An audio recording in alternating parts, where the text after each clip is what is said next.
É comum que nós façamos hoje em dia a opção entre um curso presencial, no qual nós vamos a uma sala de aula e temos encontros com professores, instrutores, palestrantes, ou então que a gente faça a opção por um curso à distância, a EAD, Educação à Distância, Ensino à Distância, no qual nós entramos no ambiente virtual, no computador, no qual nós podemos acessar aulas, acessar atividades, fazer as atividades no nosso ambiente e devolver, ou melhor, responder essas atividades no ambiente virtual. Também é comum uma terceira opção, que você tenha um curso que seja parcialmente presencial e parcialmente à distância. Essa terceira opção se populariza a cada dia que passa.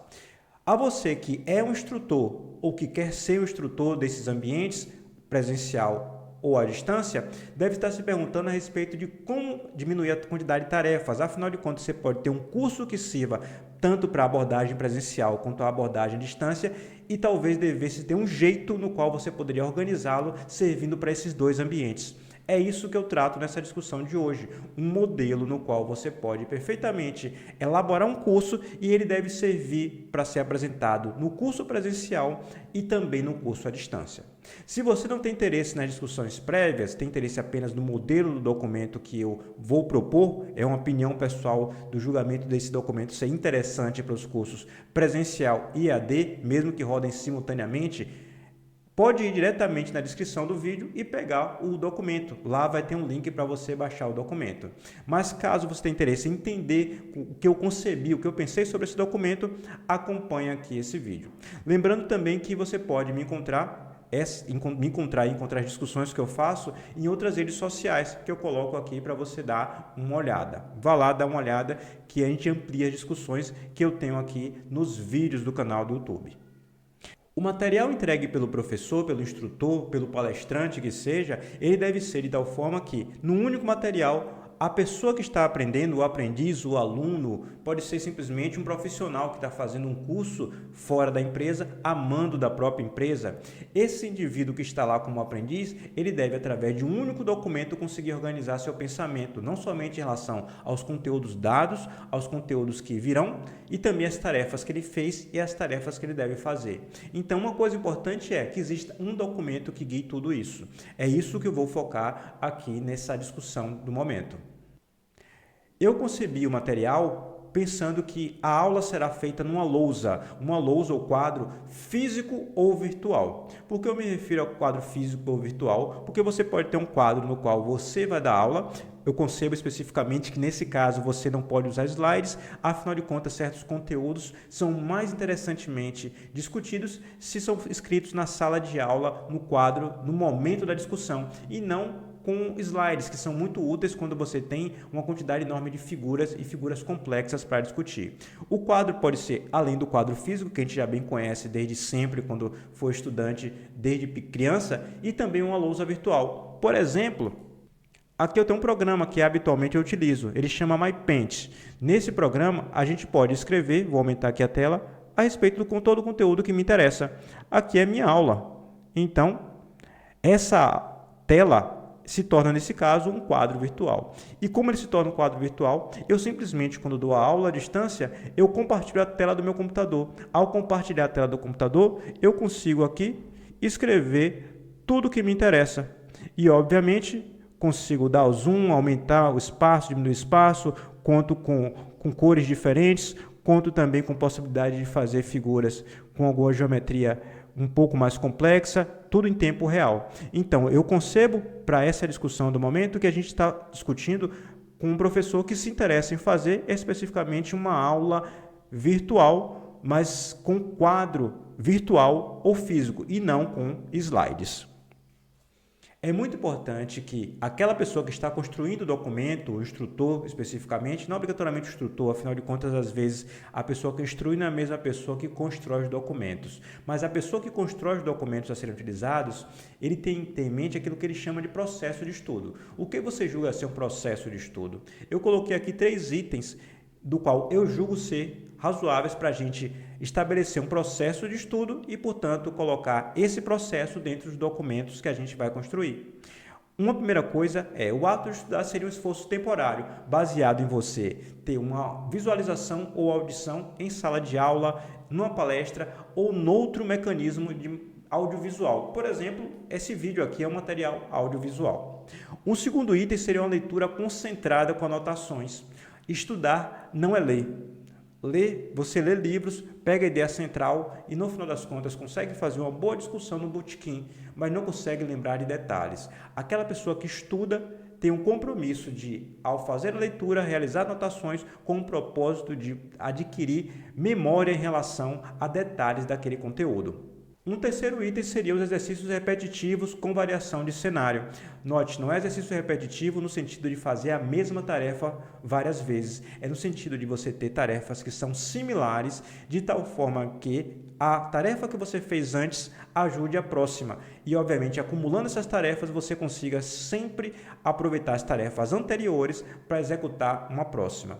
Obviamente que isso é muito importante, que você varie os cenários, afinal de contas, o aprendizado se dá quando você consegue dar uma resposta a um cenário no qual você não foi completamente apresentado. Se você só consegue dar respostas a respeito de cenários que você já conhece, isso não é aprender, isso é decorar. Só consigo responder aquilo que eu já vi. Aquilo que eu não vi, mesmo que seja uma variação mínima em relação àquilo que eu já conheço, o cidadão não consegue responder, ele decorou simplesmente, ele não aprendeu. Volto a dar ênfase ao fato de que tudo isso deve estar num único documento. É o documento, inclusive, que eu vou lhe apresentar agora. É o formato que eu julgo adequado para que você, caso queira, utilize também para organizar os seus cursos. Lembre-se, esse material está disponível, pode baixar na descrição do vídeo e é desnecessário pedir autorização para modificação ou coisa similar. Também, se não gostou, é simples, ignore ele e busque alguma coisa melhor. Certamente vai encontrar outros tipos de materiais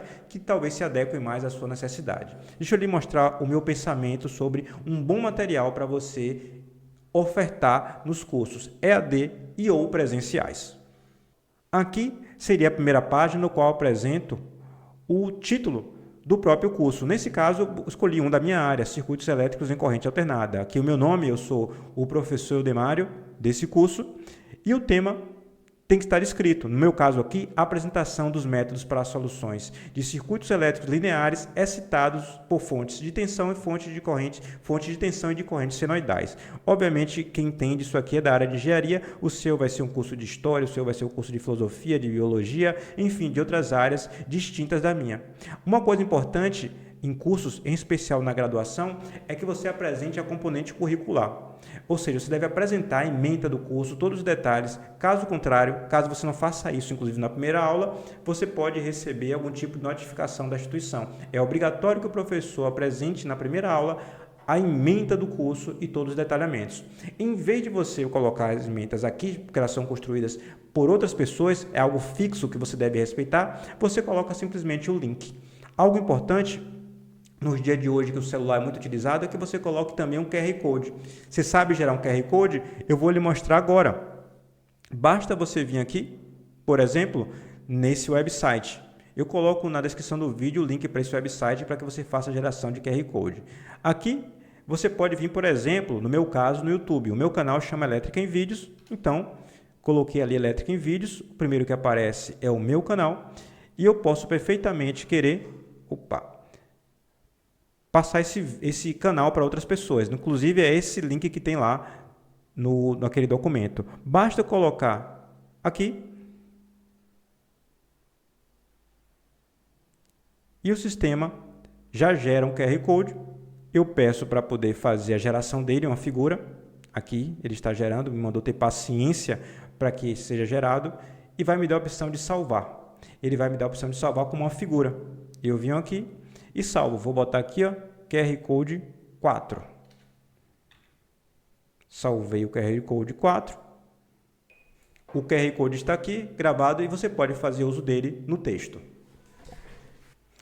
Importante também que você coloque as datas relevantes. Nesse caso, o nosso curso tem 4 encontros. Coloco a data, o dia da semana e o horário. E aqui, os temas de cada um dos encontros, das aulas especificamente.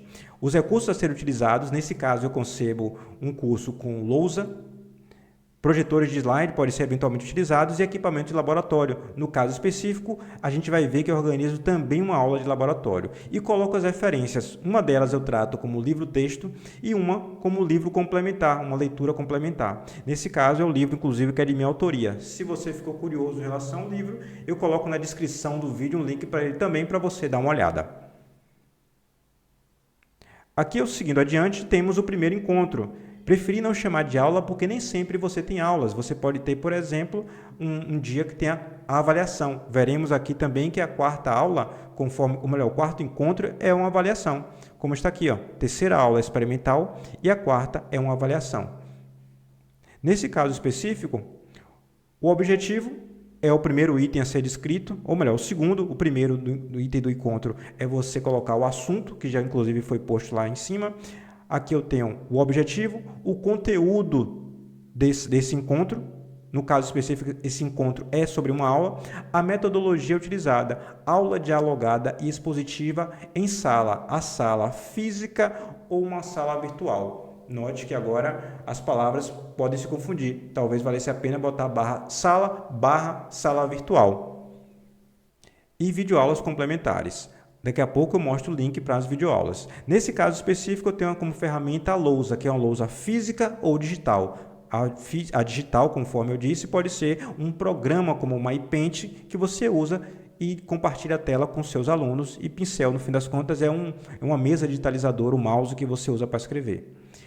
Outra coisa relevante são as videoaulas, que são os materiais auxiliares à aula que você pode ofertar para os seus alunos. Note que se for um curso completamente EAD, o aluno deve assistir a aula primeiro. Mas se for um curso presencial, a aula é de fato complementar. Você tem a aula convencional e o material que complementa. Você pode solicitar que as aulas sejam vistas antes ou depois da sua aula física, mas no final das contas, o principal é o dia do encontro presencial, no qual em tempo real pode haver interação entre o instrutor e os aprendizes. Além de colocar o link da aula, eu coloco também, ou melhor, você deve colocar também o QR Code para facilitar aqueles que usam celular. A referência eu prefiro fazer nesse nível de detalhe, indicando a seção do livro-texto. Eu tenho um livro-texto aqui que eu indiquei antes. Se o livro-texto está aqui indicado, eu prefiro me referir à seção específica, garantindo que o aluno faça, portanto, aquela leitura com anotações, ou seja, o estudo concentrado quando está sozinho vendo o assunto. E, por fim, no mesmo material, os problemas propostos. Nesse caso, eu coloquei apenas um problema por encontro, porque no final das contas eu quero colocar um modelo para você. Você deve colocar, como eu coloco também, muito mais de um problema por encontro. Afinal de contas, dado um conteúdo, é necessário que exista diversidade de cenários para que o cidadão aprenda e não somente decore soluções. Vamos ao segundo encontro. O segundo encontro, o encontro número 2, ele segue exatamente o mesmo padrão. Portanto, nenhuma discussão é necessária em relação a isso. Aí eu chego aqui a um outro item, que é o terceiro encontro, no qual eu proponho uma aula experimental. Nesse dia, é o dia, por exemplo, que deve existir uma aula presencial. Algo que se for um curso completamente EAD, essa aula não tem sentido, mas o material, como eu disse a você, ele serviria para organizar tanto suas aulas presenciais quanto suas aulas EAD ou cursos que tenham as duas coisas, parte presencial, parte EAD. Aqui na aula experimental eu tenho os objetivos, ou o objetivo, melhor dizendo, dessa aula, o conteúdo envolvendo essa aula, a metodologia, nesse caso, a aula experimental demonstrativa em laboratório, estou partindo do pressuposto que os alunos não farão experimento, eles verão o professor fazendo o experimento. E há também videoaulas complementares. Já fiz a experiência de um certo conteúdo específico, eu solicitar que o aluno veja um conteúdo antes, uma videoaula que trata do tema no qual ele fará experimento. Dessa forma, ele já se antecipa. A videoaula pode ser, por exemplo, a respeito de uso de certos equipamentos. Se você é da área biomédica, por exemplo, certos instrumentos que fazem medições bioquímicas, se tem aulas correspondentes ou videoaulas correspondentes que tratam desses equipamentos, melhor que o aluno já veja lá essas videoaulas. Assim ele já chega preparado e pelo menos tem a visão geral a respeito do uso desse equipamento, sabe pelo menos identificá-lo. Outra coisa importante são as ferramentas a serem utilizadas. Aqui, no meu caso, a descrição de equipamentos. Banco RLC, banco resistivo, indutivo, capacitivo, fonte CA de tensão, multímetro, amperímetro, cabos, coisas do tipo. Você vai colocar aquilo que é adequado para você. E aqui, como eu te falei, a videoaula prévia de como, por exemplo, utilizar um amperímetro, que é o equipamento utilizado nesse experimento. Aqui tem as referências, que se referem, obviamente, a conteúdos relacionados também a esse texto. Ele pode ver antes ou depois, a determinação vai ser sua. Você pode colocar aqui um aviso que ele deve ler esse material antes ou depois. E problemas propostos é o que na engenharia a gente não abre mão, ou pelo menos eu não abro mão. No fim das contas, é solicitado que o aluno resolva, em teoria, um problema que ele vai fazer o experimento depois. Eu acho isso extremamente relevante. Caso contrário, a prática acaba sendo muito mais um espetáculo motivador do qual o aluno não entende nada. Ele só se sente motivado porque ele acha que entendeu como funciona na prática, mas de fato, para você entender como funciona na prática, a teoria é ainda mais relevante. Por fim, eu tenho aqui a avaliação. Os dias ou os encontros de avaliação são também bem notificados, devem ser bem explícitos. A avaliação presencial é uma prova escrita. Nesse caso, se você faz avaliações EAD, você deve avisar que a avaliação vai ser no sistema tal, colocando o link para o sistema, de preferência também colocando o QR Code para que a pessoa possa acessar no celular, caso seja possível fazer a sua avaliação no celular, caso seja. Aqui tem o modelo da prova, nesse caso 4 questões discursivas, o conteúdo da prova, os estudados nos encontros 1, 2 e 3, ou seja, cai tudo que a gente viu até o momento, e aqui as regras. Prova individual, o estudante pode consultar uma folha de papel, é permitido o uso de calculadora, a resposta final deve ser escrita à caneta, enfim, as regras que você julgar adequado. Quero lembrar que esse documento está na descrição do vídeo e pode utilizá-lo à vontade, pode modificá-lo simplesmente. Inclusive, deve modificar a próprio símbolozinho aqui que eu botei, o símbolo do meu canal, como sendo a Universidade Elétrica em Vídeos ou coisa similar, ou curso técnico elétrica em vídeos, ou curso para profissionais de mercado elétrica em vídeos. Espero que você utilize esse material para fazer uso no seu curso. Caso você utilize, marque no Instagram, faça um comentário aqui no canal Elétrica em Vídeos, para que eu saiba se essa aula foi útil. Aguardo você na próxima discussão.